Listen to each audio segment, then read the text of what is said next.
Is 0 a rational number? Yes, 0 is a rational number. This is right. Can you write it in the form p by q, where p and q are integers and q is not equal to 0? Yes, we can. देखो, सबसे पहले आपको ये पता होना चाहिए कि rational numbers क्या होते हैं. रैशनल नंबर कोई भी एक ऐसा नंबर जिसको मैं p बाय q की फॉर्म में लिख सकूं, ठीक है, जहां p और q ये दोनों क्या हैं, इंटीजर्स, ठीक है, ये दोनों इंटीजर्स होते हैं और q जो है वो ज़ीरो नहीं हो सकता. q ज़ीरो क्यों नहीं हो सकता? क्योंकि जैसे मैं 1/0 लिखूं तो अगर डिनोमिनेटर में ज़ीरो हो तो ये क्या हो जाता है, अनडिफाइंड. ठीक है, किसी भी नंबर को ज़ीरो से डिवाइड करो तो हमें अनडिफाइंड मिलता है, इसलिए डिनोमिनेटर में कभी ज़ीरो नहीं हो सकता. ठीक है, अब बात करते हैं ज़ीरो की. अब ज़ीरो को मैं 0/1 लिख सकता हूँ, राइट.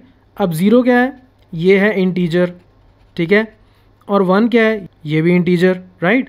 तो इसलिए चाहे मैं इसको 0/2 लिख दूँ, चाहे मैं इसको 0/4 लिख दूँ, चाहे मैं इसको 0/6 लिख दूँ, ऊपर भी इंटीजर नीचे भी इंटीजर. तो यानी कि ज़ीरो को मैं p/q की फॉर्म में लिख सकता हूँ. p भी इंटीजर और q भी इंटीजर, यानी कि ऊपर भी इंटीजर नीचे भी इंटीजर, और q जो है वो ज़ीरो नहीं हो सकता. अगर मैं 0/0 लिखूँ तो ये भी अनडिफाइंड होता है, 0/0 भी अनडिफाइंड होता है. So this is not right, we can not do that. लेकिन इसकी हमें ज़रूरत भी नहीं है क्योंकि रैशनल नंबर में डिनोमिनेटर में q कभी ज़ीरो होता ही नहीं है.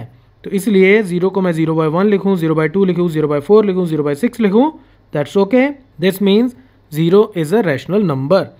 अब अगर आपको कोई कन्फ्यूजन है, देखो मैंने तो क्विकली ये क्वेश्चन सॉल्व कर दिया यहाँ पे, राइट. लेकिन अगर आपको ये अच्छे से नहीं पता कि रैशनल नंबर्स क्या होते हैं, होल नंबर्स क्या होते हैं, नेचुरल नंबर्स क्या होते हैं, रियल नंबर्स क्या होते हैं, तो पहले मैं रिकमेंड करूँगा जो लिंक मैं टॉप राइट कॉर्नर में दे रहा हूँ उसको ज़रूर देख लेना. नंबर सिस्टम मैथमेटिक्स का बेस है, ये अगर क्लियर ना हो तो आगे बहुत दिक्कत आती है, right. So that's it from this tutorial. Keep watching मैथमाफिया.